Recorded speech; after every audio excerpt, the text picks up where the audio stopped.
Open University.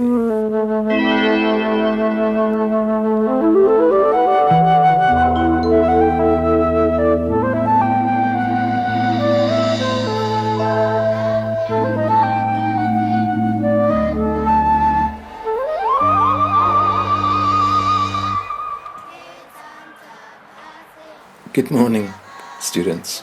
You find me in the hallways of upstairs from a gallery called the Lokanat Gallery in Myanmar, in Yangon.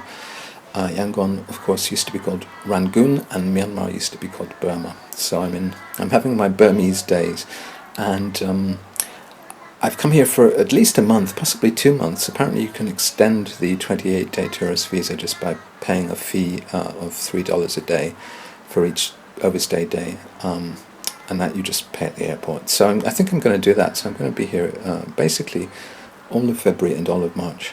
And it's a bit of a revelation. I'm really loving this city. It's in marked contrast to Hanoi, which was a fascinating city, but had pretty shitty weather.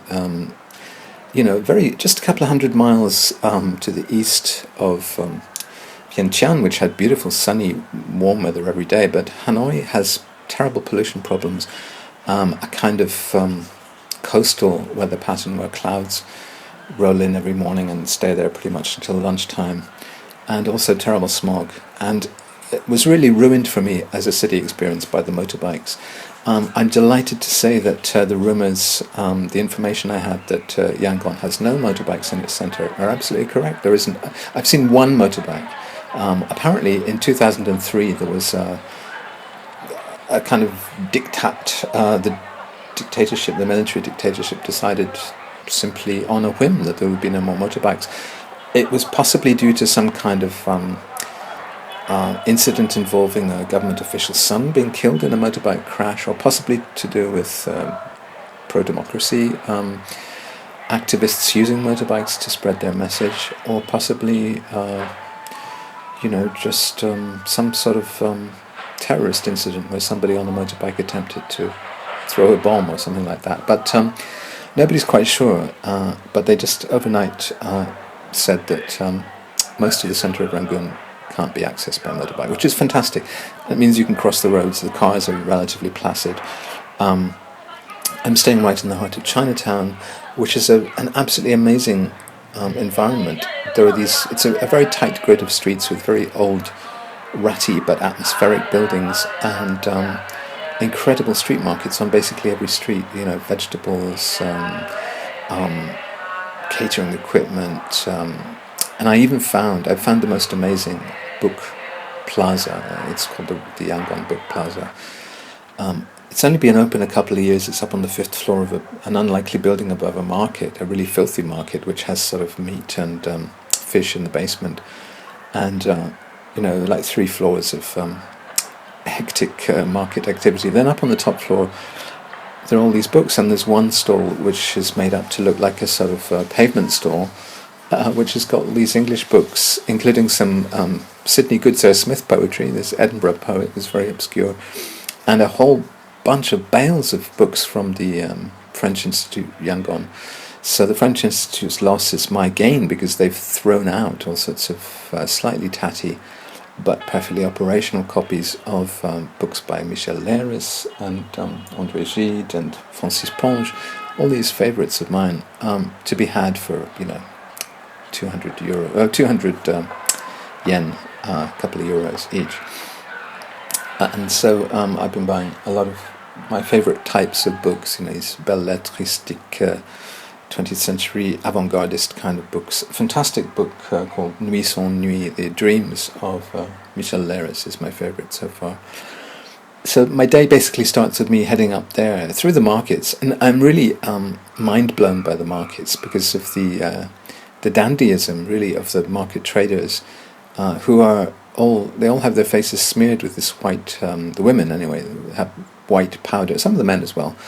White beautifying powder. I think it's a beautification treatment. What Western women would put on as night masks, the Burmese women wear as day masks. And so it makes them all look a bit like Peter Gabriel in 1974 or Adam Ant in 1981. You know, the sort of nativist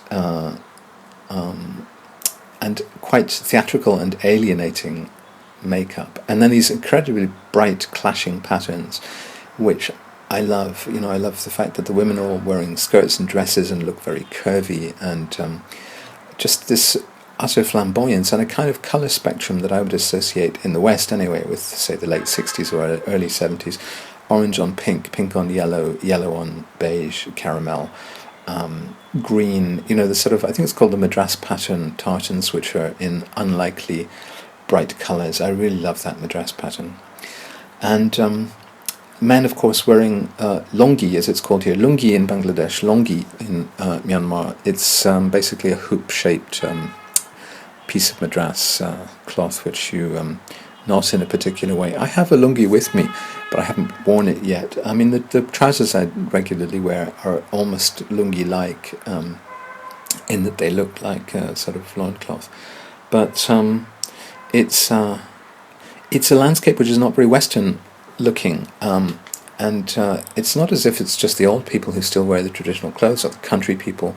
It's the urban people as well, and it's an aesthetic liberalism which is, you could counterbalance against the political illiberalism, which of course is famous in Burma. I have to thank Mr. Vincent Woodcock for saying, are you happy to be funneling money to this corrupt regime, this military junta, which is in power, which has been since 2011 to some extent leavened by a democratic movement, which of course we know that the West's person in Myanmar, the West's favourite person has been Aung San Suu Kyi, who is not officially the Prime Minister. They had a Prime Minister during the junta period, but now there's a kind of semi-Prime Minister status which she occupies. She was under house arrest for a long time in Yangon. They moved the seat of government up to this new city which nobody actually lives in. So Yangon is not the capital of Myanmar, but it is effectively the biggest city and the trading city. It's a city of many ethnicities. There's 156, I think, recognized different tribes and ethnic groups, which does not include the Rohingya people, who of course make the headlines in the West constantly as a displaced minority in the north of Myanmar. They're trying to escape over the border into Bangladesh. Almost a million of them have actually succeeded in that, or gone dispersed to other places, including the Middle East and to Thailand, to neighbouring countries. They're not recognised really anywhere as an official documented people, so they're really in trouble, and are being ethnically cleansed, according to a lot of people. And the Myanmar government is trying to stop UN human rights investigators. But the West's favourite, Aung San Suu Kyi, has not really stood up for these people either. She's not in a very strong position. She still has to deal with the military junta, and so she hasn't actually made any explicit condemnations, despite having won the Nobel Peace Prize to encourage her, a bit like Obama, who won it really before he even was president properly. She hasn't fulfilled the humanist and liberal expectations of her supporters in the West. So, as usual, the British have their part to play in this problem, just as in Israel and Palestine. After the Second World War, the British, when they basically administered Myanmar for 100 years or so, from the 1840s to the 1940s, and it was a kind of colonial capital of trade, a bit like Singapore, but with a hinterland behind it, which was Burma. And the British had a kind of policy of bringing in Indians, for instance, to administer. They thought the Indians were very good clerks and administrators. So they brought in a lot of Indians and people from other British Empire-administered colonies and areas. And almost like the internal labour within the EU, this caused a lot of resentment and friction. And the Rohingya people, really, the roots of that particular conflict go back to the British tendency to make a cosmopolitan mix. As usual, we've talked in these lectures before about how when you talk about pluralism and diversity in a liberal way, it's saying it's all to the good, and it's all just people living cheek by jowl happily together. You have to look at the origins of that being often not so wonderful, being colonial origins, and being to do with power, and people being moved around without really much thought for the consequences. So this city is particularly multi-ethnic and multi-religious, and seems to be operating very well. Obviously, with the exception of the Rohingya, who are mostly up north anyway. It's a place with mosques, a place with synagogues, a place with pagodas, Buddhist pagodas, and most people are Buddhist and ethnically Myanmar. But the city actually, during its colonial heyday, was not a majority Burmese city. It was actually mostly populated by foreigners and aliens and people brought in by the British. So it really had this strange kind of extraterrestrial or territorial status. And it's still in its eastern parts, east of the Sule Pagoda. It has these enormous buildings which make it look a bit like a British administrative provincial centre, like Liverpool, for instance, in the 19th century, when there were these big public buildings, which are now a bit crumbly. The regime denationalised land and started selling off land in 2011. So we're in a period where the country's changing very rapidly. Even just a couple of years ago, it hardly had functional internet or functional ATMs. People were saying take dollar bills, Now that's all completely not the case. There's very fast Wi-Fi and internet. There's ATMs everywhere. Visa is completely, and you have people like Uber operating here. And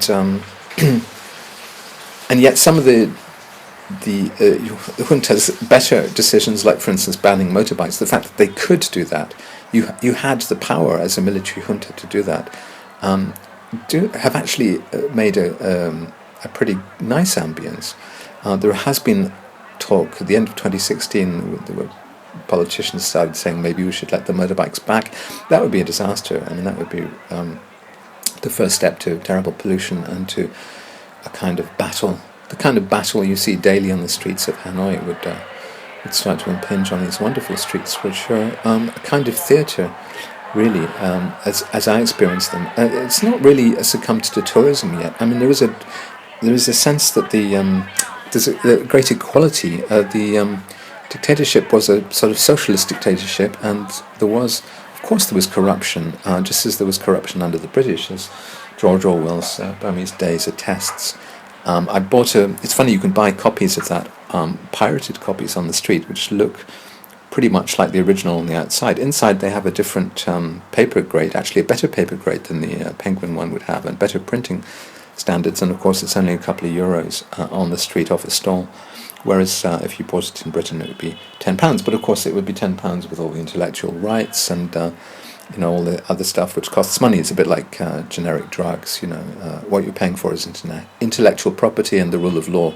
So really my reaction to this place is partly a reaction to a tropical place. I'm here in the middle of winter and it's 30 degrees every day or more. It's going to be next week going to be 35, which might be just a bit too hard to deal with. But I think I've been very sheltered in most of my life because I've never come to what used to be called the third world and which now is called a developing country. And I'm really thinking hard about, because I'm enjoying it, I'm actually really loving it. And it's a bit like the Blitz spirit, the people are actually can be very happy when they're dealing with things on a very basic material level, especially when there's a flamboyance or a certain elegance. People here are selling raw fish on the street and chewing betel and all the rest of it, and it reminds me of times when I've moved to a city and I haven't yet had a washing machine, and I've really enjoyed going to the laundromat, or we don't actually need the material standards and the slavery that they condemn us to, because we have to meet them. We have to have a dishwasher, we have to have a washing machine. We assume all sorts of things are the baseline standard of what you need in your life. It was very interesting. I was at the National Museum yesterday and I saw one case which showed what a Buddhist monk is expected and allowed to have, the 8 items he's allowed to have, or she, because there are female monks here too. They dress very beautifully in pink and orange. And actually, it's a begging bowl for rice. It's a book stand, interestingly enough. That's one of the basic things. And prayer beads and robes and, these 8 items. And actually, you have to think that is the ultimate existence minimum. I talk a lot in these talks about the Bauhaus existence minimum, what they considered the absolute baseline amount of space you need. I'm in a sort of cube a bit like their existence minimum in this hotel in Chinatown, which is fine. I had a huge apartment-sized hotel room in Hanoi, but it was mostly wasted space, an empty room which was hard to heat and was actually a bit chilly. Here it's nicely air-conditioned, good internet, got a shower and a bathroom en suite. But thinking about that basic minimum of what you need and to be happy, whether it makes you happy, whether you need life insurance and a pension and savings and all the rest of it, the stuff that we're encouraged to dedicate our lives to working for. So it's partly this thing of being closer to the equator, and therefore closer. There's one Harvard professor who's described how the closer you get to the equator, the more people are living in the present. And actually there's a lot to be said for living in the present. Something I'm realizing. And I realize also that I've been a kind of wannabe third world person. And also, since we now use this term the developing world, what are the merits of development? Is it necessarily something to strive for? I mean, there's the unspoiled beach syndrome of me, for instance, recommending this as a fantastic holiday destination, because it still doesn't have that many tourists. You're still a bit of a rock star walking down the street. You're still stared at as a bit of an anomaly and a curiosity. And people do ask where you're from and all the rest of it. But the paradox, of course, is that as soon as you start recommending a place, it starts crumbling. Of course, the regime has sold off, and it's the same people who held back development for several decades who are now profiting from it by selling off land to Korean, condominium and shopping center developers. So there are modern shopping centers now with, chain stores. Those lucky Burmese can now have ripped jeans from Benetton, instead of their beautiful lungi and floral skirts and things. But they're a perfect example of questioning whether development is going to do any good. That horrible restricted palette of colours that we Western people wear, is that really, and base mesh caps, horrible plastic mesh caps and all the rest of it, is that really an improvement over what they have here? These fantastic batiks and traditional fabrics that they have here, which are far, far in advance of what we have. So, questioning development. Also questioning the idea of safety, because another thing I did yesterday was I took the Yangon circular railway. They do have railways here. It's not exactly a circle line as you'd find in Berlin or in Tokyo or in London, an urban circle. What it is a line that goes from the central station up into some sort of suburbs, and then really the countryside, and then round the airport, and then back down. And it's a loop that takes 3 hours, and it costs 12 euro cents. The ticket costs 12 euro cents, and the train has open doors, an open front, no air conditioning, and people, hawkers, striding up and down, selling, juicy fruits and eggs and ice lollies and water, and the people are so well dressed. I was sitting opposite this guy who looked like, again, like Peter Gabriel. I keep thinking of Peter Gabriel at his most lunatic, really, in the 70s, when he would have strange makeup and hairdo and stuff like that. So, but a really cool-looking guy in a lungi and I love the way they wear their shirts and their trousers, and I love the way the women look. They all look a bit like that famous Vladimir Uspensky, I think he was called, Chinese girl painting. The sort of green face. They all have that kind of slightly mask-like quality, but really good-looking. So I ended up just sitting in an open door at the front of the train and waving at little boys, standing on the tracks. People use the tracks for just walking and playing games of chess, and you find people playing Go with Buddhist monks watching over their shoulders, and also huge piles of plastic trash everywhere, which are pollution, and people living in houses on stilts, which are nothing more than a few bits of wood hammered together in a kind of thatched roof. Really, really basic conditions, and throwing buckets of water out the door onto the huge heap of plastic. Wild dogs roaming around, and there are motorbikes outside the centre of town. But I don't know. We must imagine them happy. They don't seem. We have an endemic of depression, medicalized depression in the West. We don't seem to have been made significantly happier by our material improvement beyond a certain level. I think The Economist did a survey of safe cities, which actually ranks Yangon right at the bottom. It's true they didn't go to Africa. They didn't look at whether African cities were safe. They said the data was not reliable from Africa, but they were probably terrified to actually walk around and ask people or find out. But their definition of safety is a little bit particular in that it looks at education and it looks at medicine, and it's not about street safety necessarily. I feel pretty safe on the streets here. I don't feel like people are going to steal my camera or whatever. But I think in terms of things like access to healthcare, the government has not been very conscientious or socialistic here. It hasn't provided particularly good education. It hasn't provided good healthcare. What it makes me think, walking around Chinatown and seeing all these people just basically selling things on the street, and they look so highly creative. They look like new romantics to me. And I think of places like Camden Market in London, where a lot of the stallholders there are kind of failed art students. They're people who went to art school and who are creative people who end up selling things in markets. Not particularly, intellectually bright, not particularly well educated, but creative people who love colour and shape and who contribute, who add value, who gentrify the world or just improve our experience of the world by their colour.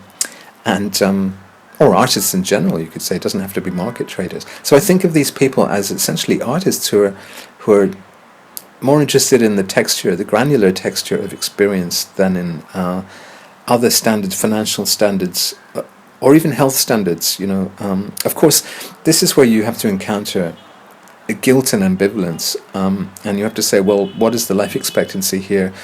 What happens if you fall ill? Because it's all very well being looking like adamant and being healthy and selling things, but what happens if you get sick?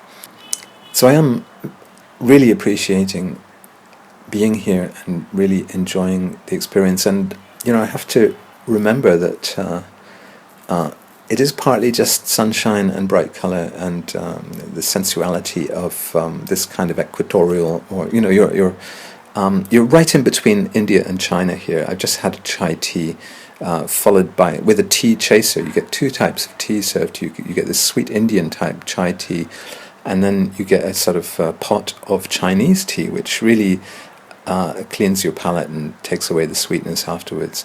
So you sit, people have a very leisurely lifestyle here, sitting in these pavement cafes for 20 pence or whatever it is, drinking tea for half an hour and reading a paper, reading a book. Of course, they all have iPhones and things as well, and but it puts you geographically exactly between India and China, and that's where this culture is. It's some of the faces are Bengali, are Bangladesh is right up there at the north border. You've got borders with Bangladesh, India, China,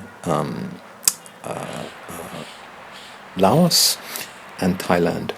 So you're sort of in this interesting cultural interzone between the subcontinent and the Orient.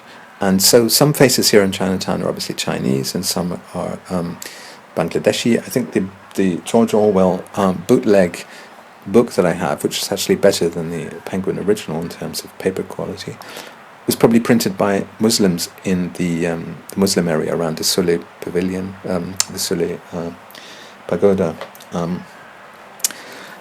which is a really interesting visit as well, because there's basically a lot of amplified prayers and calls to prayer from various religions. You have, it reminds me of that line, Biff Rose line about someone who was arrested because his inner peace was much too loud. The inner peace of various religions broadcasting from trucks going through the streets with loudhalers, or the using the sound system in the Suli Pagoda itself, to broadcast this kind of apparent tranquility. It's a kind of paradox, noisy inner peace. But it's also very characteristic of this extremely multicultural city, extremely tolerant, seems to be very tolerant, unless of course you're a Rohingya. So that's my first week here, really my first impressions of my first week. I really like it. It's very livable in a way that Hanoi it's not. I was terrified really to go out and try to cross the road in Hanoi. And the climate in Hanoi was pretty awful as well. The air was unbreathable. Here there's breathable air, and there's that sense that you're on a river system next to basically the Bay of Bengal or the Andaman Sea. You're sort of next to this a sort of maritime system, a colonial and maritime environment, which has been historically all about the exchange of ideas, and that's always a situation that leads to tolerance. Exchange of goods, exchange of ideas.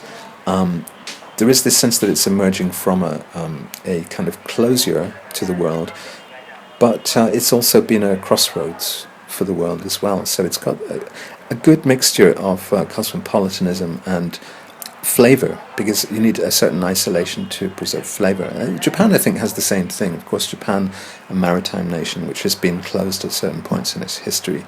So that always seems to produce interesting cultural results, that kind of combination or a kind of anorexic, bulimic cycle between openness and closure. So I guess I'll send more of these broadcasts since I'm here for quite a long time. And I'll develop deeper impressions. But those are my first week's impressions of this wonderful place. Open University.